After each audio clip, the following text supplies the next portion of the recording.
বিদেশের মাটিতে বসেও জাতীয় পরিচয়পত্র কিংবা স্মার্ট কার্ড যেন স্বপ্নই ছিল প্রবাসীদের কাছে, কিন্তু যুক্তরাজ্য প্রবাসীদের সেই স্বপ্ন এবার বাস্তবায়ন হলো। ঘরে বসেই অনলাইনে আবেদন করেই তারা গ্রহণ করছেন স্মার্ট কার্ড।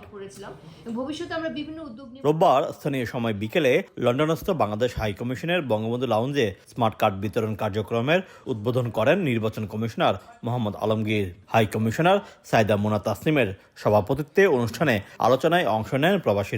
বিদেশের মাটিতে বসে নিজ দেশের স্মার্ট কার্ড পেয়ে সরকারের প্রতি কৃতজ্ঞতা জানান তারা। আমরা যারা প্রবাসী থাকি তারা আমরা দেশে এখন আমরা প্রাউড ফিল করে যেতে পারবো যে আমাদের একটা পরিচয়পত্র হবে। হাই কমিশনার জানান, এর মধ্যে 4,500 প্রবাসী স্মার্ট কার্ড পেতে রেজিস্ট্রেশন করেছেন, যার মধ্যে সব প্রক্রিয়া সম্পন্ন করে 528 জনকে কার্ড দেওয়া হয়েছে। সবাই তো পর্যায়ক্রমে অ্যাপয়েন্টমেন্ট নিচ্ছে, এই ডকুমেন্টগুলো কালেক্ট করছে, সেরকম এনআইডিও কিন্তু পর্যায়ক্রমে সবাই পাবে।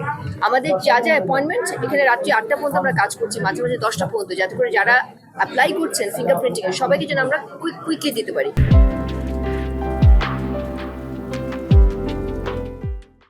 আর নির্বাচন কমিশনার বলেন, সহজ পদ্ধতিতে যাতে প্রবাসীরা স্মার্ট কার্ড গ্রহণ করতে পারেন সেই বিষয়টি বিবেচনা করে কাজ করছে কমিশন। আরও যদি সহজ কিছু করার সুযোগ থাকে সেটা আপনারা প্রস্তাব হাই কমিশনকে দেন, হাই কমিশন সেটা বিচার বিশ্লেষণ করে আমাদের কাছে প্রস্তাব দেখ, সরকারের কাছে প্রস্তাব দেখ।